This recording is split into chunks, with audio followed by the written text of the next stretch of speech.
Dan kepada Anda-Anda yang berdoa supaya Pak Saifuddin kena azab daripada Tuhan Anda, ingat, kuasa Yesus mematahkan segala kuasa Tuhan-Tuhan yang ada di dunia ini.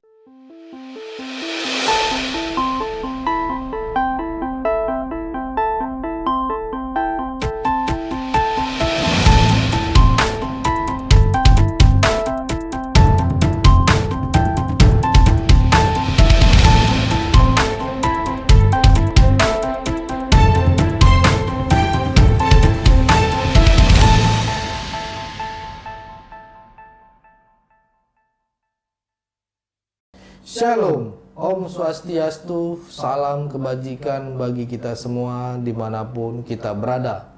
Pada saat ini, kiranya kita semua tetap berada dalam keadaan sehat dan apapun yang merupakan aktivitas kita sepanjang hari ini, kiranya Tuhan Yesus memberkati kita semua. Dan kembali berjumpa lagi di channel Gereja YouTube dan Leonardo Sirait. Dengan saya di sini ya, Leonardo Sirait. Terima kasih buat teman-teman, saudara-saudara semua dan juga para sahabat yang sudah mendukung perkembangan channel ini dengan setia, dan kiranya kita tetap menggunakannya untuk menjadi berkat bagi semua orang. Saudara sebangsa dan setanah air Indonesia. Nah, saudara-saudaraku, pada video kali ini saya akan membagikan kepada kita semua video yang bisa menjadi berkat, video kesaksian yang sangat luar biasa. Semoga dengan video ini kita dibenarkan dan kita dimenangkan dan kita menjadi berkat dan berdampak. Mari kita sama-sama nonton video berikut ini. Saya melihat di channel saudara kita dari seberang, channel tetangga kita Bapak Ibu, bukan satu channel, ada banyak channel yang saya lihat bahwa mereka ramai-ramai memberitakan di mana Bapak Pendeta Saifuddin Ibrahim kena azab dari Tuhan mereka. Bapak Pendeta Saifuddin Ibrahim dikabarkan oleh channel sebelah, bukan satu channel, ada banyak channel mengabarkan bahwa Bapak Pendeta Saifuddin Ibrahim itu kena azab dari Tuhan mereka. Bahkan ada yang memberikan informasi kalau Pak Saifuddin Ibrahim itu sudah mati, Bapak Ibu. Dan yang memberikan informasi ini bukan orang awam, bukan orang sembarangan orang yang paham agama, orang yang paham Al-Quran, orang yang paham hadis, orang yang paham akidah. Tetapi orang yang paham itu semuanya hari-hari ini memberikan informasi kepada khalayak umum, kepada khalayak ramai bahwa Bapak Pendeta Saifuddin Ibrahim kena azab dari Tuhan mereka. Nah, ini jelas sekali penyesatan yang luar biasa. Nah, Bapak Ibu, saya belum pernah melihat orang Kristen yang diazab oleh Tuhan agama lain. Ya, belum pernah. Kalau orang agama lain itu kena azab, itu sering kita lihat. Seperti yang kendutin Alkitab dan yang menantang Tuhan Yesus. Dia berkata apa? Apakah dalam waktu sebulan saya kena azab dan saya meninggal dunia? Setelah dia buat video nantangin Tuhan, kentutin Alkitab, tidak lama, hanya berselang beberapa menit, langsung jatuh di kamar mandi, terkapar, stroke. Dan beberapa bulan kemudian, orang tersebut yang menentang Tuhan Yesus dan kentutin Alkitab meninggal dunia dalam keadaan yang sangat membuat kita elus dada ketika melihat kondisi akhir hayat hidup para penghujat Hamasyah, para penghujat Kristus. Kita juga melihat gurunya Zakirnain. Tahunan dia mengalami sakit. Tidak ada satupun dokter yang bisa memprediksi sakit apa yang dialami oleh gurunya si Zakirnain, yaitu Ahmad Dedet. Meninggal dalam keadaan mengenaskan ketika dan setelah dia menghina dan menghujat Roh Kudus. Tetapi Bapak Ibu, saya belum pernah melihat seperti yang saya katakan barusan, orang Kristen kena azab dari Tuhan, agama mereka belum pernah saya lihat. Kenapa Bapak Ibu? Karena nama Yesus adalah nama di atas segala nama. Kuasa kegelapan dipatahkan dalam nama Yesus. Segala azab dipatahkan di dalam nama Yesus. Sakit penyakit dipatahkan, disembuhkan dalam nama Yesus. Ya, bahkan orang mati bisa bangkit. Dan itu tercatat, tertulis dalam Alkitab. Ketika Yesus memanggil, orang itu yang sudah meninggal bisa bangkit kembali, bisa hidup kembali Bapak Ibu. Ini kenapa? Di dalam nama Yesus ada kuasa, ada power, ada otoritas.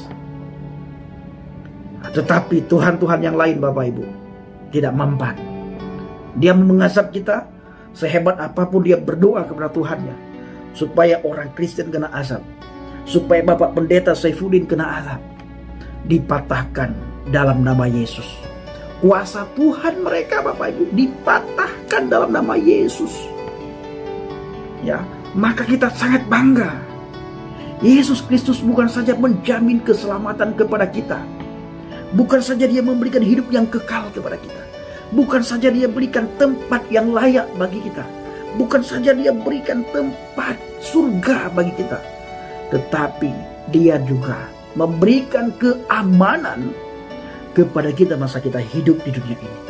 Ada keamanan Tuhan, ada jaminan Tuhan, ada proteksi Tuhan kepada kita orang yang percaya dan bergantung kepadanya. Makanya jangankan Bapak Pendeta Saifuddin Ibrahim kena azab di Amerika, beliau aman-aman di sana, sehat walafiat, tambah diberkati, pelayanannya diberkati, berkatnya diberkati, kesehatannya diberkati, dan semakin semangat di dalam bersaksi, memberitakan Injil, membongkar semua yang selama ini disembunyikan. Semakin semangat beliau membongkar Bapak Ibu. Dewi Bulan juga, banyak sekali orang berdoa kepada Tuhannya supaya Dewi Bulan disiksa, Dewi Bulan mendapat siksaan, Dewi Bulan mendapatkan azab. Tapi kita melihat hari-hari ini Dewi Bulan tambah semangat, tambah sukacita dalam pelayanan, tambah banyak jiwa-jiwa dimenangkan untuk kemuliaan Tuhan, dan tambah semangat, gigih di dalam membongkar apa yang selama ini disembunyikan Bapak Ibu. Saudaraku yang kasih Tuhan, dalam Injil Matius 28 ayat yang ke-18, di situ dikatakan Yesus mendekati mereka dan berkata, ini kata Yesus dalam Injil Matius 28 ayat 18, kepadaku, kata Yesus Hamasiah, kepadaku telah diberikan segala kuasa. Segala kuasa telah diberikan kepadaku, baik di surga dan di bumi. Saya ulangi, Yesus mendekati mereka, mendekati para murid. Dan malam ini, kali ini Yesus mendekati kita semuanya. Yesus berkata kepada kita, firman-Nya berkata kepada kita semuanya, kepadaku telah diberikan segala kuasa di surga dan di bumi. Jadi tidak ada kuasa yang ada di dunia ini yang mampu menandingi kuasa Yesus Kristus. Kenapa? Karena segala kuasa baik di surga maupun di bumi itu ada di dalam genggamannya Yesus Hamasiah. Maka berbahagialah Bapak Ibu yang sudah sejak lahir saudara percaya kepada Yesus Hamasiah. Jangan sampai saudara meninggalkan iman percaya saudara. Jangan sampai saudara menyangkal Yesus Hamasiah. Di luar dia tidak ada jaminan kepastian keselamatan. Di luar dia tidak ada damai sejahtera dan sukacita. Di luar dia tidak ada kehidupan yang kekal. Di luar dia tidak ada yang memproteksi keselamatan jiwa kita Bapak Ibu. Maka saudara harus berpegang teguh pada firman Tuhan. Saudara harus menjaga iman percaya saudara. Dan tanamkan dalam hati dan pikiran saudara firman yang hidup. Dan saudara harus menghidupkan firman sehingga orang-orang melihat kemuliaan Tuhan di dalam diri saudara. Jadi saya ulangi, Injil Matius 28 ayat yang ke-18, Yesus mendekati mereka dan berkata, "Kepadaku telah diberikan segala kuasa di surga dan di bumi." Ya, di surga dan di bumi. Ini Bapak Ibu. Lalu kata firman Tuhan dalam Injil Yohanes 18 ayat yang ke-37. Maka kata Pilatus kepadanya, "Jadi engkau adalah raja?" Jawab Yesus, "Engkau mengatakan bahwa aku adalah raja. Untuk itulah aku lahir dan untuk itulah aku datang ke dalam dunia ini, supaya aku memberi kesaksian tentang kebenaran. Setiap orang yang berasal dari kebenaran mendengarkan suaraku."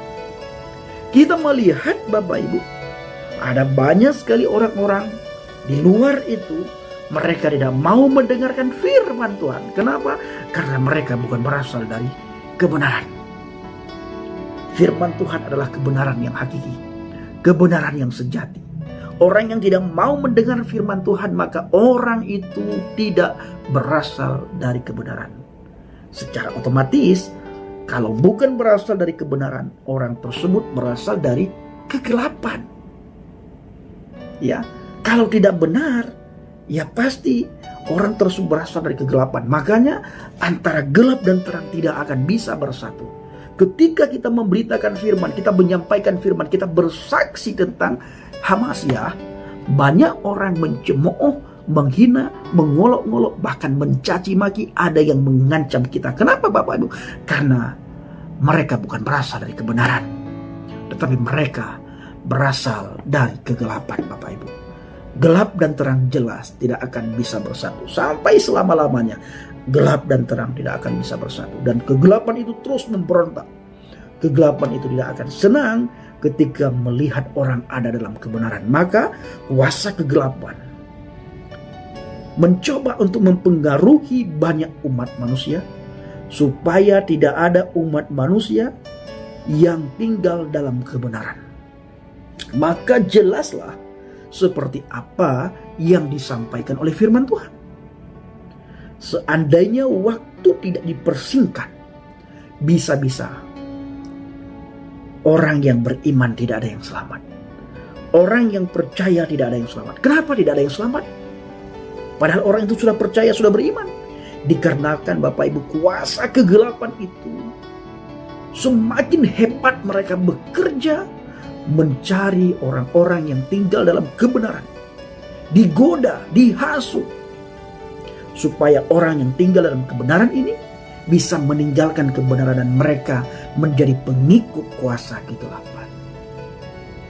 Dan ini banyak sekali kejadian, saudara. Kita sering mendengar si A menyangkal imannya, si B menyangkal imannya. Hal yang sangat sepele, orang tersebut bisa menyangkal iman percayanya kepada Yesus. Maka dia berkata, orang yang menentang dia, orang tersebut bukan berasal dari kebenaran. Kenapa? Karena mereka tidak mendengar suara firman. Nah, saya ulangi. Maka kata Pilatus kepadanya, "Jadi engkau adalah raja?" Jawab Yesus, "Engkau mengatakan bahwa aku adalah raja. Untuk itulah aku lahir dan untuk itulah aku datang ke dalam dunia ini, supaya aku memberi kesaksian tentang kebenaran. Setiap orang yang berasal dari kebenaran mendengarkan suaraku." Nah, setiap orang yang berasal dari kebenaran, maka orang itu pasti mendengarkan suara Tuhan, pasti mendengarkan suara firman. Maka orang yang tinggal dalam kebenaran, orang tersebut dituntun oleh firman. Firman yang menuntun orang yang tinggal dalam kebenaran. Firman yang jalan di depan, orang yang tinggal dalam kebenaran itu jalan di belakang firman.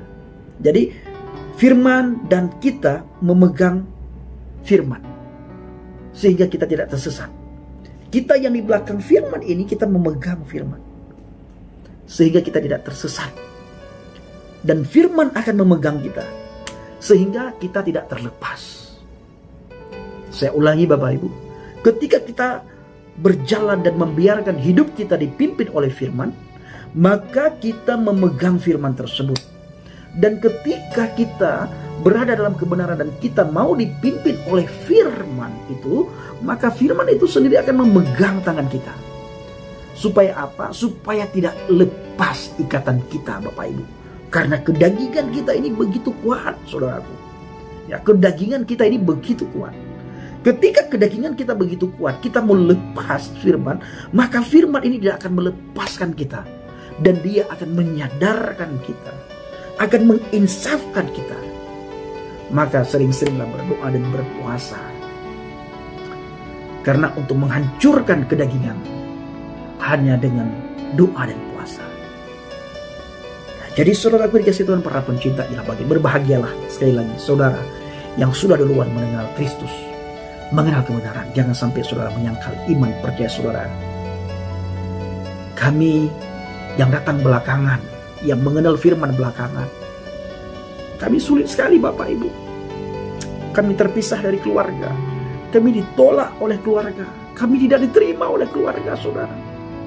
Kami tidak dianggap oleh keluarga. Kami ini dianggap anak durhaka. Kami dianggap anak yang tidak berbakti kepada orang tua. Karena menyangkal agama kami. Percaya kepada Yesua HaMasiah, Tuhan yang hidup. Tuhan yang nyata. Tuhan yang peduli kepada kita. Tuhan yang telah menyelamatkan kita. Tuhan yang telah menyatakan dirinya kepada kita dalam pribadi Adonai Yesua HaMasiah, Yesus Kristus. Maka jangan sampai saudara meninggalkan dia. Kami untuk ikut firman Bapak Ibu itu penuh dengan perjuangan. Belum lagi kami sering mendapatkan ancaman demi ancaman. Apalagi kami dalam memberitakan firman Tuhan, dalam memberitakan Injil bersaksi Bapak Ibu, sering sekali mendapatkan ancaman. Tetapi firman Tuhan yang kuat, gagah, perkasa, yang tidak bisa dikalahkan oleh ilah bangsa-bangsa atau ilah akhir zaman. Firman itulah yang menguatkan kami. Firman itulah yang memampukan kami. Firman itulah yang mengiring kami Bapak Ibu. Sehingga kami tidak akan lepas daripadanya dan kami terus bersaksi tentang kebenaran itu, tentang firman. Oke, saudara, itu dia videonya, cukup menarik ya. Kalau menurut kalian gimana, silakan tulis pendapat kalian di kolom komentar. Jangan lupa like dan subscribe channel ini untuk informasi update dan menarik lainnya. Saya perlu kasih tahu dulu saudara-saudara, gereja YouTube ini mengenai kegiatan kemarin ya saudara-saudara, yaitu mengenai membantu pertumbuhan gereja, membantu jemaat-jemaat yang ada di daerah. Sebagai sesama manusia, kita saling mendukung. Terima kasih bagi Bapak Ibu semua yang sudah dukung kegiatan pelayanan kita, yang sudah ikut mendoakan atau namanya ikut berdonasi. Tuhan berkati saudara-saudara. Dukung terus semuanya program kegiatan pelayanan gereja YouTube, karena gereja YouTube ini masih banyak program. Bahkan kita ada program membangun gereja di pelosok-pelosok, tempat ibadah yang tadinya tidak layak gitu ya. Kita coba untuk kemas bagaimana tempat ibadah tersebut bisa layak untuk dikatakan tempat ibadah. Banyak saudara, tempat-tempat ibadah di pedesaan tidak layak, bahkan bisa dibilang tidak pantas dibilang tempat ibadah ya, membahayakan jemaat. Maka dari itu kami gerakan gereja YouTube membuat sebuah CMG, gerakan membangun gereja. Tugasnya CMC ini banyak saudara. Salah satunya selain membangun wujud atau raga gereja, atau bisa dibilang fisik layak di gereja gitu ya, fisiknya gereja gitu, dinding seperti itu ya. Selain itu mencoba untuk sampai ke legalitas perizinan gereja tersebut. Jadi selama ini kan banyak sekali gereja ditutup karena alasan IMB atau alasan gak punya izin dari SKB 2 Menteri. Kita bantu agar gereja-gereja yang tidak memiliki izin gereja bisa sepantasnya layak untuk perizinannya. Nah, kalau mau tahu kegiatan kita, mau tahu sampai mana proses kinerja gereja YouTube, ayo jadi member. gereja YouTube, menjadi member gereja. Karena kalau saudara jadi member di gereja YouTube, saudara bisa melihat video kegiatan kami di pedesaan, di tempat terpencil. Kenapa harus dibuat member? Karena kita khawatir juga saudara disalah artikan dan disalahgunakan oleh orang yang tidak bertanggung jawab. Maka dari itu tim gereja YouTube juga mau untuk melayani ini dianggap spesial dan tidak mau diumbar-umbarkan. Biarkan pelayanan ini untuk benar-benar murni untuk memuliakan nama Tuhan. Gimana caranya bergabung dan menjadi member? Saudara bisa klik tombol bertulisan terima kasih, dan di situ saudara bisa klik nominal dan klik kirim melalui via apa. Yuk jadilah member.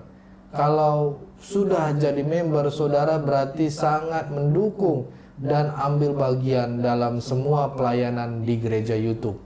Selain itu, saudara bisa berdonasi untuk pelayanan ini, atau saudara mau memberkati di nomor rekening yayasan kami, bisa ada kolom di kolom deskripsi setiap video kami.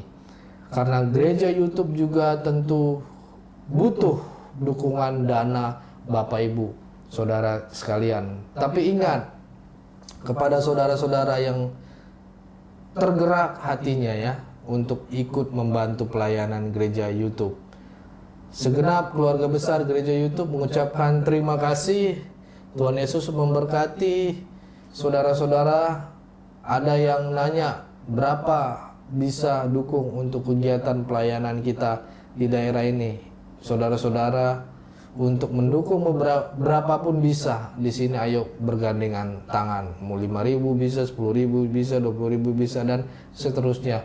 Tentunya akan sangat berdampak bila pada akhirnya kita sama-sama melakukannya. Ya, sama-sama bergandengan tangan. Jadi, mari Bapak Ibu, saudara gereja YouTube, mari dukung. Saya percaya apa yang ditabur oleh Bapak Ibu tentu akan Bapak Ibu dapatkan sendiri. Seperti yang Alkitab katakan bahwa tak pernah orang yang rajin memberi menjadi miskin, justru akan menjadi berkat banyak orang. Dan pastinya tiada berkesudahan Bapak Ibu dan saudara-saudara gereja YouTube tidak mengalami kekurangannya, karena sumber berkat itu Tuhan sendiri. Dan tentu orang yang sering memberkati juga akan senantiasa diberkati, karena Alkitab bilang barang siapa yang menabur kepadanya pun juga akan diberikan tuaian. Dia juga akan menuai. Ingat, menabur banyak, menuai banyak. Menabur sedikit, menuai sedikit. Saudara-saudara gereja YouTube, tapi poin pentingnya adalah apa yang bisa kita buat, apa yang bisa kita bangun, apa yang bisa kita bantu, itulah yang paling penting. Mari saling bahu-membahu untuk pelayanan ini. Oke, Bapak Ibu, Saudara, gereja YouTube semuanya itu mengenai kegiatan GMG, Gerakan Membangun Gereja. Kalau saudara tempat gereja atau saudara punya gereja belum layak 50% paling tidak, dan gereja itu ada di sekitar saudara, saudara bisa infokan ke kami atau hubungi nomor yang ada di deskripsi. Nanti tim kita akan follow up, karena sudah ada beberapa gereja sudah kita laksanakan juga. Jangan malu, karena ini demi kebaikan kita bersama, demi nama Tuhan dimuliakan. Kalau ada yang tanya dari mana sumber dananya, Tuhan pasti sediakan.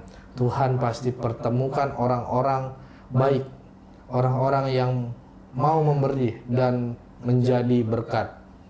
Sebenarnya sudah ada beberapa yang kita pegang juga, jadi jangan malu saudara. Infokan langsung biar kita follow up. Kalau gereja itu layak, kalau gereja itu layak, kita juga senang ya. Apalagi makin banyak gereja-gereja bertumbuh. Ayo kita gunakan platform gereja YouTube ini untuk menyalurkan dan menjembatani gereja-gereja kecil di pedesaan. Gereja-gereja yang belum layak, sebisa mungkin kita layakkan. Itulah program tahun ini dari Gereja YouTube. Kalau tahun kemarin kita memang temanya penuaian jiwa, tapi kalau jiwa sudah dicari tapi tempatnya tidak ada, ya sama aja omong kosong ya. Maka dari itu kita terus bergerak dan berjalan untuk terus maju dan berkembang. Ayo jadi berkat, ayo berdampak, jangan cuman buat sekedar tontonan, tapi bisa jadi tuntunan. Itu ya saudara, itu yang bisa saya sampaikan. Terima kasih, salam toleransi, Tuhan Yesus memberkati kita semua. God bless.